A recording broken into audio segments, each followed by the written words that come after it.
Former President Donald Trump expressing his frustrations with repeated calls for him to deploy former South Carolina Governor Nikki Haley on the campaign trail ahead of Election Day. Trump stated on Fox and Friends today, quote, "Nikki Haley and I fought and I beat her by 50, 60, 90 points. I beat her in her own state. I beat Nikki badly." While Haley backed Trump at the Republican National Convention in July, she has not appeared on the campaign trail alongside former president or at the events supporting him. Let's go ahead and bring in Chief Legal Analyst Rhodes to break a little bit of this down. Trump, as we know, is not one to bury the hatchet on certain things. Not one to bury the hatchet at all. And so I'm assuming that they may have already reached out to Nikki Haley. And her process is like, you know what?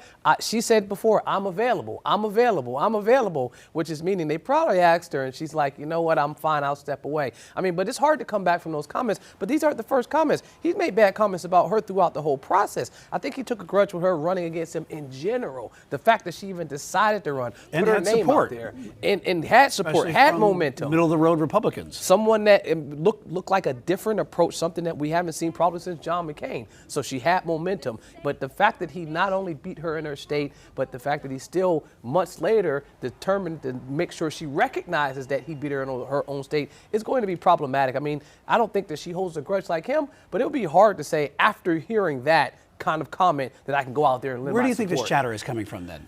The chatter of calling her out there, or his chatter today? Chatter about wanting those two to get together. I think it's a need. I mean, anytime you're running a race specifically against a female candidate, you have to have a female plan. And if you don't have a female plan, one, it attacks female voters, attacks their base, attacks, whatever they're attempting to go at something that's a strength. He knows his weaknesses on abortion. If you're having these things that are known issues, you want to have a female plan, and part of your female plan may have some female surrogates coming out there and going to events on your behalf. And what you haven't seen across the board is him doing that. The most recent one was when he had the governor, when they had the town hall that turned into the musical. He had some female support there, so you can see that part of his plan was getting some female support. But I think there's a bigger support than someone that was just running for president against you, now turned to an ally.